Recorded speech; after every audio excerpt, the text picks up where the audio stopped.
Good morning, Guardians. The Hijabi Gamer here, aka Zer's personal marketing director, here to offer you some amazing deals, sales, and limited time offers. Yes, the corpus has branched out. We have added Zer to our team, and I am here to market for him. Alright?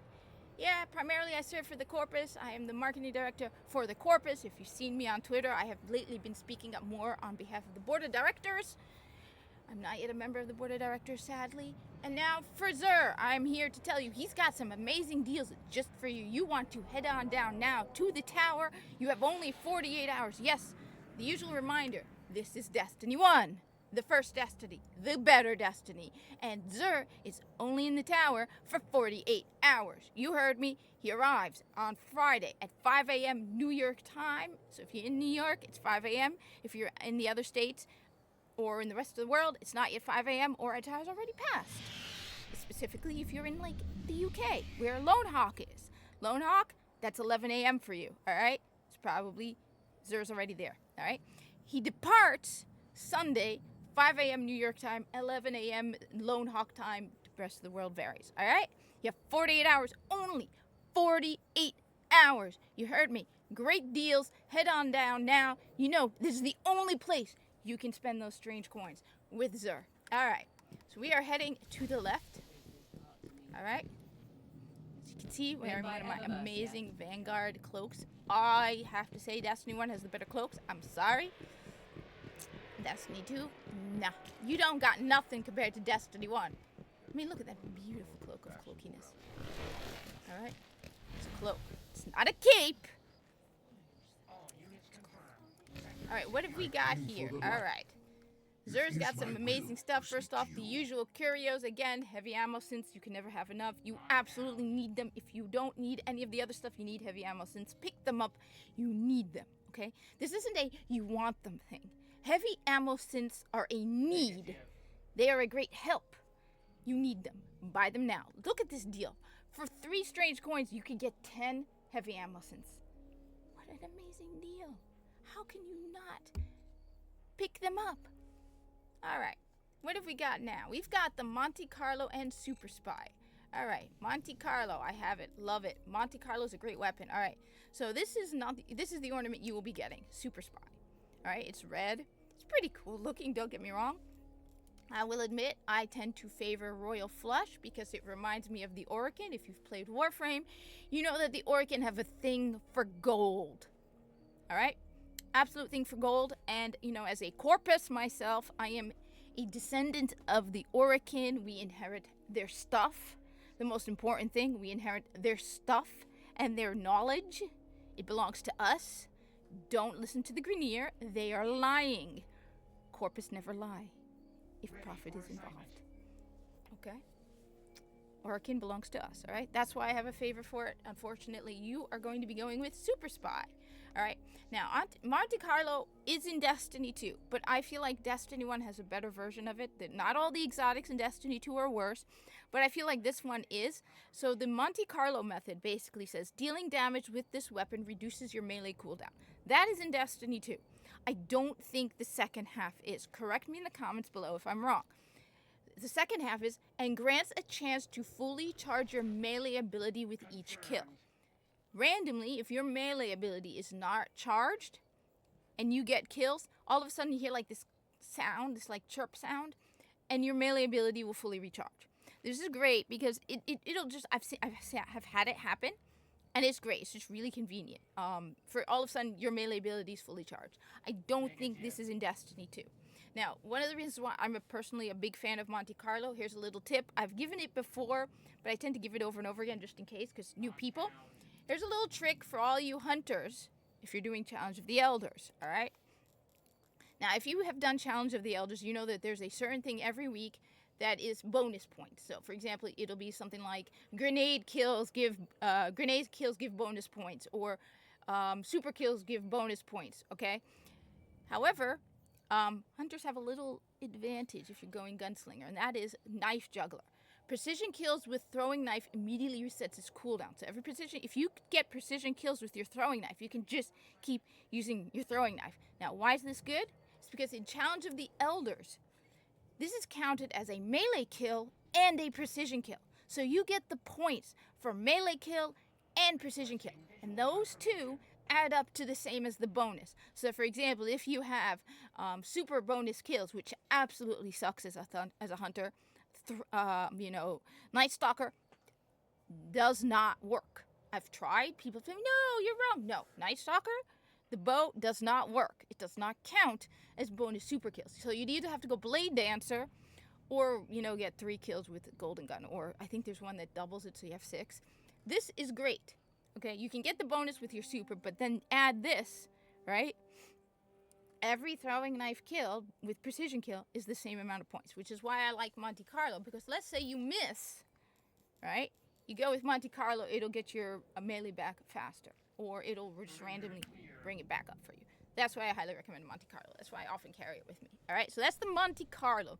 Next we have Truth, and honestly, I feel like Truth is coming up all of the time.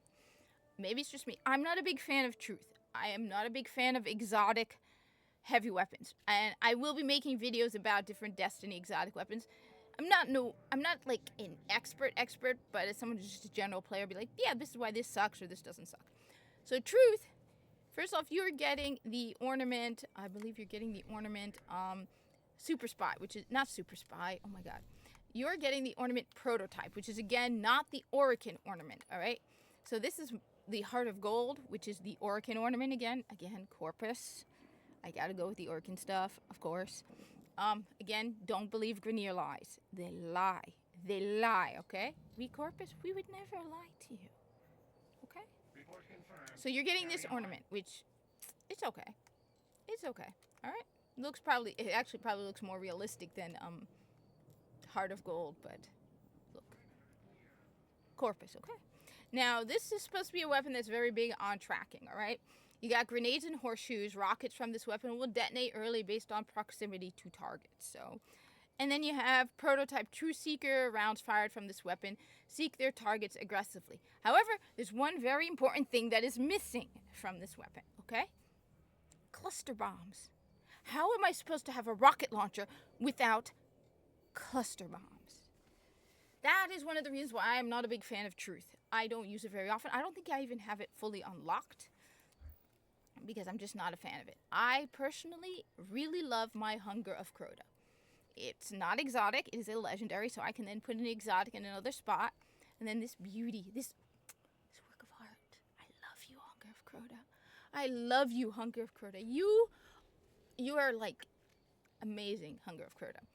Not only does this beautiful rocket launcher have tracking, okay, it's got cluster bombs. I mean, come on. Other than like Galahorn, no one can equate to you, baby. Hunger of Crota. No one can come close to your amazing awesomeness. Not found. It's solar damage, but this is my favorite, all right? So while I know some people like Truth, I guess it's probably Kick-Ass and Crucible, all right? Let me know in the comments. But, I mean, what's nice about Hunger of Crota is, yeah, the tracking isn't as good, but if you happen to miss the main target, you still have the cluster bombs to do some additional damage. I'm sorry. I'm not a big fan of Truth, all right? Next, we got Hardlight, and I am about to admit something that you guys can clip out, but I'm going to deny it, all right? No matter how many clips you make of this, okay? No matter how many times you play it, no matter how many times you remind me, I'm going to deny it, but I'll say it right now, and that is, Hardlight is better in Destiny 2. It's the only time I'm ever going to say that.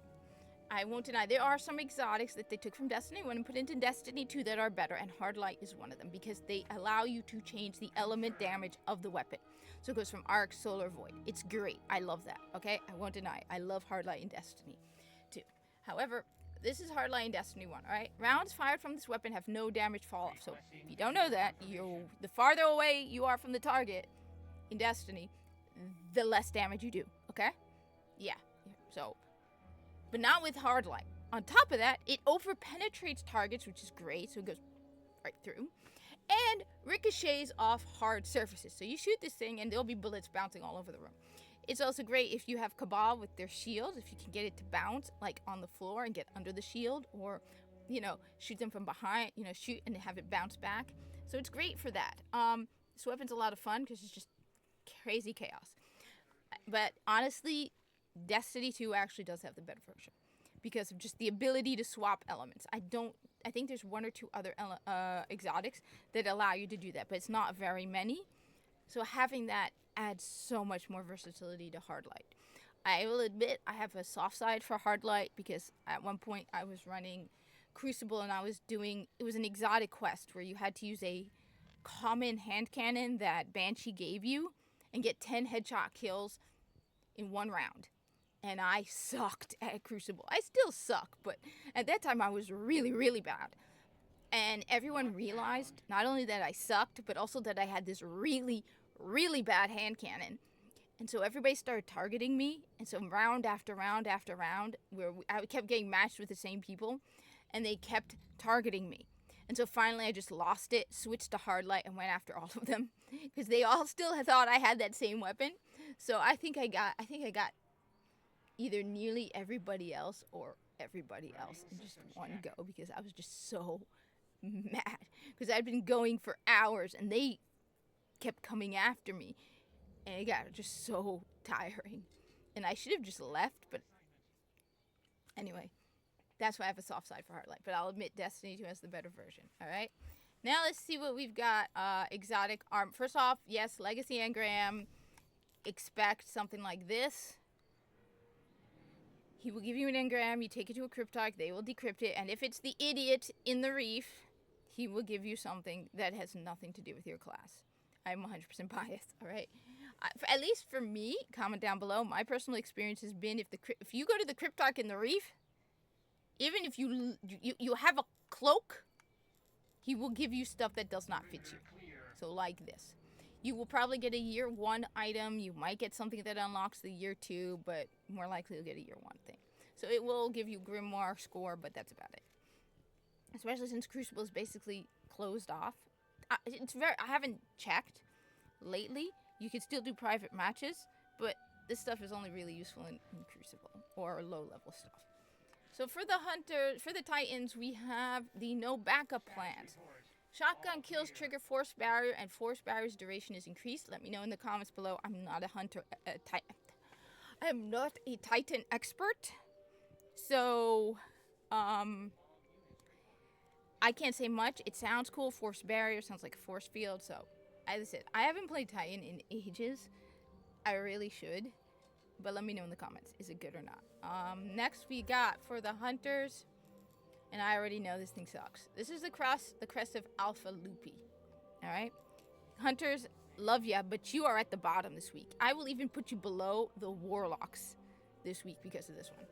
So we have Crest of Alpha Lupi. Revive fallen teammates and be revived faster. Comment down below if that actually makes a difference. Because, honestly, I don't know. I've never used the Crest of Alpha Lupi. As somebody who 90% of the content I play is by myself, this is useless. I mean, even supers generate an extra orb is useless in Destiny 1 if you're playing by yourself. Tell me if it makes a difference. Honestly, I'm more of the best defense is a good offense. So I would rather have an exotic that just makes you go and wipe out everybody. And less of a, yeah, once I die, I can come back from death a lot faster. Let me know in the comments. Alright? Let me know. Finally, for the Warlocks, we have, okay, that does look pretty cool. The Impossible Machines. Unlocks the Stormcaller subclass node Landfall for free. On casting Storm Trance, fire a bolt of lightning into the ground, creating a devastating shockwave under you. Okay, that sounds ridiculously cool. Warlocks, it's going to be one of those where, I mean, come on. A bolt of lightning into the ground, creating a devastating shockwave around you. Warlocks, damn. You got some lightning. God, you guys are actually finally kind of cool. I like this. I really like this. I don't really run Stormcaller. I only did it for the mission you got to unlock Stormcaller. But I gotta admit, this is pretty sweet. Warlocks, you get number 1. Titans, number 2. Hunters, number 3. Anyway, this is your weekly Xur update from Xur's personal marketing director. Come on down now. Amazing deals. Look at this. I mean, come on. only 23 strange coins for a Hardlight? You know you want it. I hope to be here Let's see, again. okay. I'm guessing if I... It's pretty early here, so I'm just heading over to see if we have any other people. But it seems like I am the only one in the tower today. At this version of the tower. Keep in mind, this is not the only tower. Oh God, that cricket is going to drive me insane. I'm going to find him. His name is Fred, and he's going to be dead. Looks like I'm alone. Interesting. Anyway, thank you for watching. Like, comment, subscribe, share this video with other people. And let's play some Destiny 1. Though I will admit I have not played much Destiny 2. I haven't played, I think, in like a month. Because I have not forgiven them for what they did to Failsafe. I am so sick of rom-com Destiny 2. I mean, at the very least, if you're gonna have to, if you want to retcon Saint 14 and Osiris, at least do it well. I can write better romance than they can. Seriously, it isn't even like, it's bad enough that they retcon the two characters, which, I mean, what is it with them? They were best friends. They were like brothers, all right? But you had to write it so badly that it literally sounds like the dude, I'm glad the guy who wrote this garbage was fired, because it sounds like, and I was wrong about one thing. I thought it was a woman, but it's basically a soy boy who felt that, yeah. And he's been fired, and he blocked me, which I'm glad, because I wanted him to, because, yeah. You can't even write a good romance. I mean, look, I'm not happy, again, that they retconned Saint 14 and Osiris. I like the fact that they were friends, brothers, okay, good. I don't like the fact that you are putting a romance story into a first-person shooter and making it front and center. I mean, on the sidelines, make killing aliens the front and center romance, but you basically made it like the main thing, okay? But the writing is atrocious. Oh my God! First of all, they couldn't even write failsafe, but second of all, the writing is abominable. Like, it is the worst, cheesy, cliche. I have read better fan fiction. I hate romance. I have written using ChatGPT as an assistant, okay? Hell, I actually had ChatGPT write several scenes between two of my characters. One of them is male, one of them is... And ChatGPT wrote it more believable and less cheesy. I bet you if you were to input Saint 14 on Osiris into ChatGPT, it will write more believable than the garbage. It's just so poorly written. Anyway, I shouldn't be going off on that. One of these days I'll make a video about it and get attacked by a whole bunch of people, because seriously, I still get people commenting on my Tim Drake video. Just, wow. And you could tell they clearly didn't watch the video.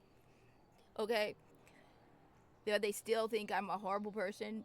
At this point, I have a whole bunch of labels. I want it on a t-shirt, right? You know, phobic, bigoted, whatever, on my t-shirt at this point, because it seems like the more labels you earn, the better. Anyway, it's like a collection, okay? But seriously, I don't have the stomach for it. When you spend like 5 minutes listening to these two talking like something out of the worst fan fiction you could ever imagine. Do you remember when we first met? Yes, dude, shut up. Shut up. I mean, it's almost like you can't write well. Anyway, thank you for watching. Like, comment, subscribe. Go ahead, label me whatever the hell you want. I mean, at the end of the day, I'm Muslim. Anyway.